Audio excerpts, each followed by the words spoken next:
Hi Najiba, how are you? Very well, thanks. How are you? I'm good. Thank you for asking. Thank you for giving us your time, firstly. So, I have a few questions pertaining to your campaign, Read, Dream, Repeat. So, the campaign Yes. is currently calling Cape Townians to donate reading material to 10 primary schools in Cape Town. So, how did the initiative come about? So, this initiative started last year when we visited local government schools in Mitchell's Plain, and we found out that we identified that there was so many schools who either had a limited library facility or who had a really small little classroom that they converted into a library, and they had a dire need for books. And when we called out to the public last year, we were so overwhelmed because we then received a donation of 13,000 books. And based on that success, we're repeating the Read, Dream, Repeat campaign again this year and calling out to the public and Capetonians to request their support. Oh, amazing. And from the 13,000 made last year, what number are you anticipating this year? Is there maybe a figure that you're playing around?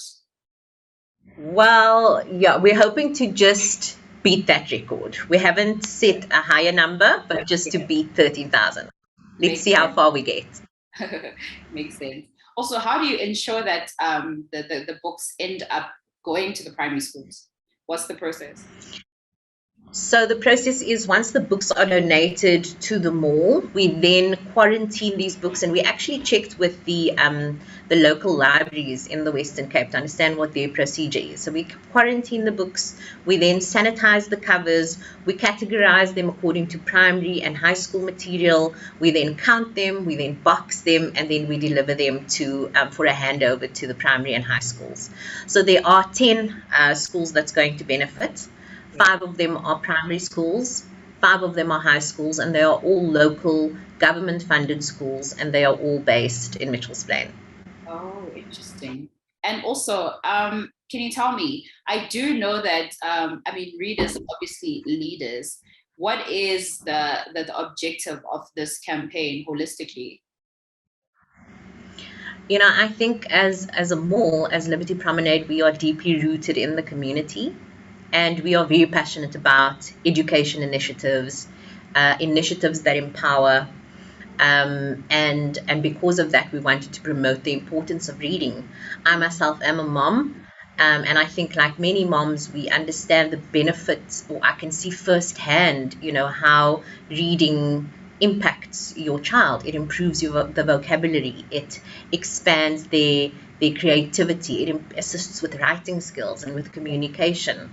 And for that reason, we want to promote this message. And I think, for older kids, when they are busy with exams, you cannot understand your question paper if you cannot read. And you Yeah. cannot read and comprehend and with understanding. And so, yeah, there's certainly a big a big need for to improve reading. No, that's absolutely correct. I fully agree with what you're saying. And why specifically in Mitchell's Plain? Why that community? So we are the largest shopping center in Mitchell's Plain, Liberty Promenade, and many of our initiatives are to assist the schools here. We have 66 schools in the town alone, and we are trying to obviously empower and assist the schools who are nearest to us and who have indicated that they have a dire need for reading books. Mhm. So this campaign is only open to Capetonians since it's in Mitchell's Plain. So how do people get involved? How do So it's open to everyone. So is it? even if you are outside of Cape Town, as long as you can get the books to us, that'll be Okay. great. Okay. And yeah, actually last year we saw that there were corporates who managed to courier books to Cape Town as well, and who were excited to support the initiative. So for anyone who is in and around Cape Town, you can drop books at our collection bins in our food district at Liberty Promenade, Mitchell's Plain in Cape Town, or at our information desk. We have collection boxes there as well. And you have until the 17th of December to drop your books and to change the storyline for learners in Mitchell's Plain one book at a time. Mm. And in closing, do you have anything that you'd like to share to our viewers regarding this campaign? I think I'd just like to say a heartfelt thank you to the organizations and the public who have indicated that they would like to support this pledged their support, or who have come out and delivered books. We appreciate it wholeheartedly. Awesome. Thank you so much.